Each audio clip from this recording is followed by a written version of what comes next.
Welcome to the Purpose and Profit Club podcast for nonprofit leaders, mission-driven creatives, and social entrepreneurs. Get ready to stop dreaming and start doing. Here, ideas become action. We prioritize purpose and profit. You ready? Let's go. Today, we're going to talk about motivation, donor motivation, supporter, client, customer motivation, and answering the question, why do people give? Why do people take action? This is like one of those big questions, right? I remember last Christmas, like last holiday season, I got this big white manila envelope in the mail from a nonprofit that I'd never heard of. I'd never supported before. And it was full of like letter, postcard, little mailery thing, and then a pair of socks. And something else. Oh, a pair of gloves, a pair of socks and a pair of gloves. And it was such a bizarre experience because it felt very arbitrary. It felt like literally we sometimes as marketers say throwing spaghetti at the wall. This was a marketing kit that was, or a fundraising appeal really, that was throwing spaghetti at the wall, trying to get me to donate. And one of the things that they were trying to enact with this, because I was a cold prospect to them, was reciprocity. So they were saying, we gave you this, you give us something back. If you've ever gotten those return labels sent to you unprompted from a nonprofit, I can think of a couple that use that regularly, where they give you like the return address labels with like a little flower, a little design or something like that. And then in that piece is a, donate to support our cause. That's that same rule of reciprocity that they're trying to enact with that process. For me, I was just very, very confused on the socks, and really with the labels, it's the same thing. When we see people donate because of those reasons, we're kind of enacting them to feel bad in that moment of like, we sent you all this stuff. What are you going to give us back? Right? That is not the way that I want your organization to build your client and supporter list. Okay. I don't want you to prospect cold in that way. We can absolutely do cold outreach and cold prospecting, but let's do it in a much more thoughtful way by answering first, why do people give? Why do donors give? And one of the best ways and one of more long-term sustaining ways that people give, or reasons why people give rather, is because they were personally asked or felt a personal connection to the person who asked or championed or advocated for that cause. So what do I mean is, think about it. Think about the last 5 donations you personally gave to a nonprofit, a GoFundMe, any sort of fundraiser. Okay. Think about why you gave.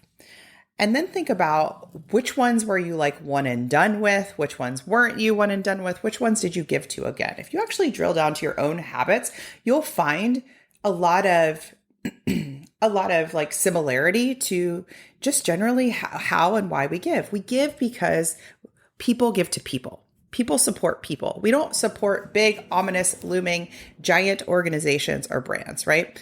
So, for example, one of the more recent fundraisers that I gave to was because a friend of mine posted about it on his LinkedIn page, and he tied in his connection to that cause and talked very, very briefly about the particular cause and why he was advocating for, and had like a specific fundraising goal around it.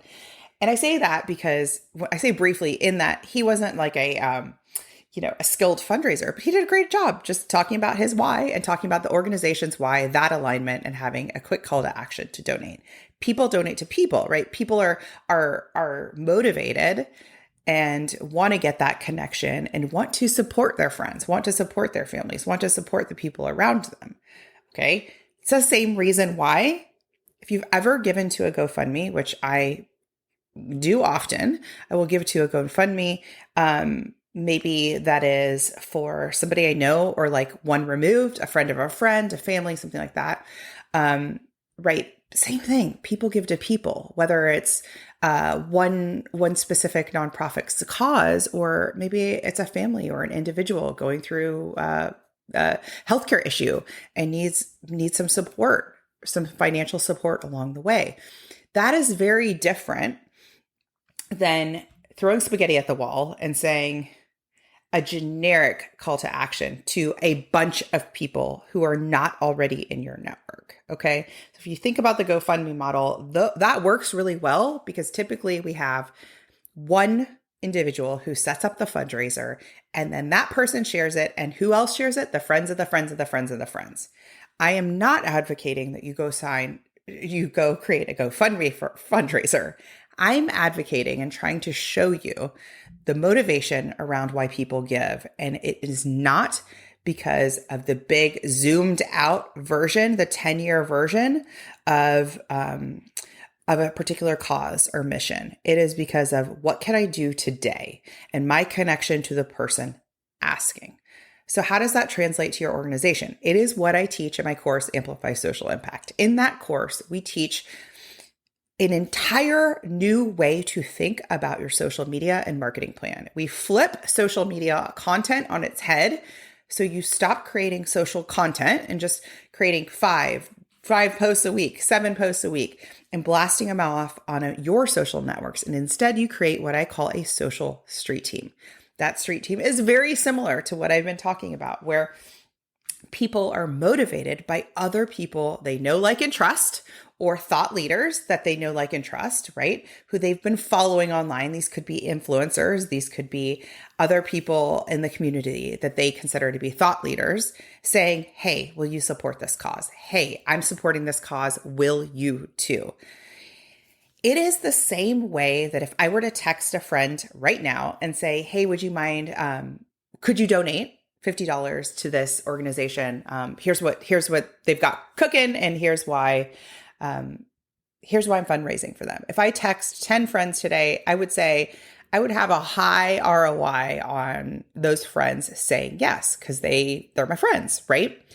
So we're taking that concept, and instead of reaching out individually to people via text, via email, via phone, instead, or in person, this street team is a scalable process where we meet people where they are on their preferred platform of choice, and we give them the tools through a digital toolkit to become vocal champions, vocal ambassadors for your cause. So the way that I like to see an online fundraiser, an online campaign of any sort, or a Giving Tuesday, any of the above, is I like you to have a street team in place that helps to leverage and advocate for you, that uses their own platforms for good.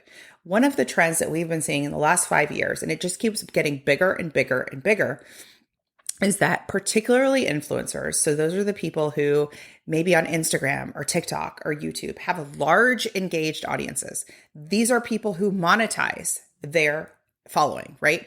They are getting ad dollars from brands to post about products and services.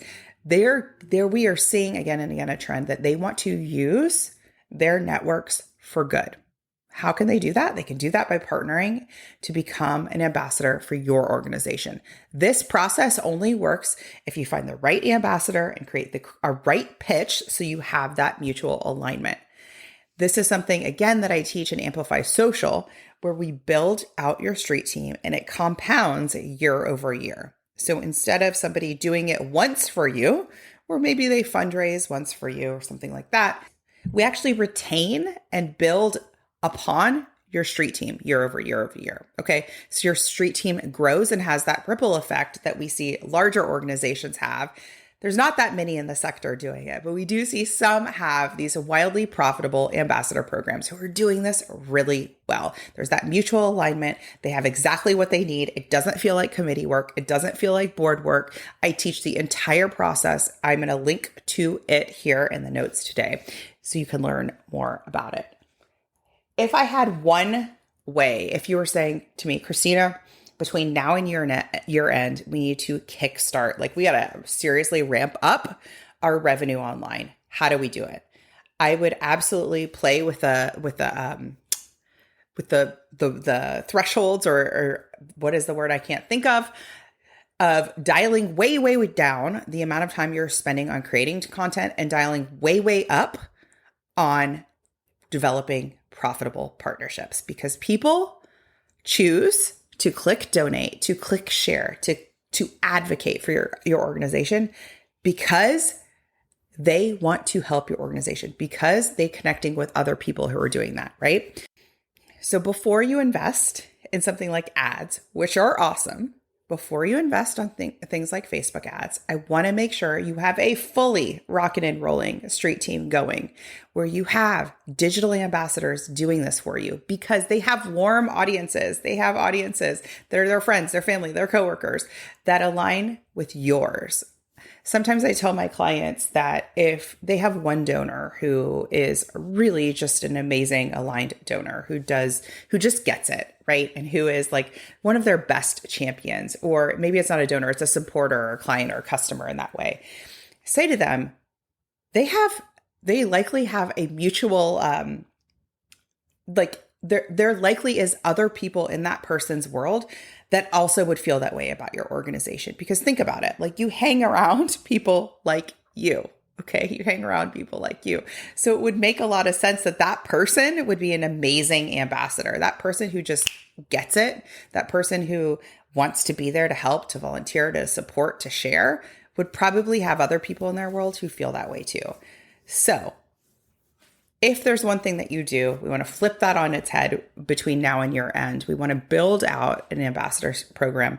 One of the things that I've told my Amplify Social students recently, we've been talking about this 30-day quick start, which is a module that I've added in the course, which is 0 to success in 30 days. So really, really honing in on, all right, between now and 30 days, what actions do I need to take to get this minimum viable product, this MVP version, out into the world? It does start with ditching perfectionism. And the other piece that it really starts with is making sure that the version that you have now, like your very first social street team, is not the version that you're expecting or imagining in 5 or 10 years. Okay. In order to put anything new, any new creative, any new campaign, any new partnership out into the world now, you've got to be willing for it to be the MVP version and not the 5 or 10 year perfectly executed, buttoned up version. No. Like, we can do a little messy, do a little scrappy. We get it out into the world and we go. So I want to invite you to join Amplify Social Impact, learn about the course, click the link, and don't wait. Do not wait to start a social street team. Do not wait to start to leverage those connections with people who already have an audience. You know, I didn't even mention LinkedIn. They can have their audience wherever they want. This has worked for organizations from a solo founder to a large scaled nonprofit that has multiple departments and a large staff. This is something that I like to see at the 100K mark, the $500,000 mark, and the $1 million mark for organizations. At the 100K mark, I want you to start your initial social street team. At the 500K mark, boom, we add to it. The $1 million mark, if you haven't already, what are you waiting for? Now is the time to engage and mobilize those supporters online. This is not an in-person endeavor, so it doesn't cost you anything but the time to put it together. If you have questions about it, come find me at Splendid Consulting on Instagram. We'll talk it out, and I'm cheering you on. I'll see you next time. Like what you're hearing and want to take this to the next level? I want to invite you to go to purposeandprofit.club to watch my free class. In there, I will tell you the number one thing that's keeping your nonprofit or social impact business stuck and what to do instead. Go to purposeandprofit.club. Think you've reached out to everyone in your network? Are you out of ideas to get noticed and get funded? I hear you. That's why I'm giving you a chance to steal my prospect list. Yes, you can generate leads for your nonprofit or impact-driven business. Grab my mini training and list delivered to your inbox instantly. Go to splendidcourses.com/prospect.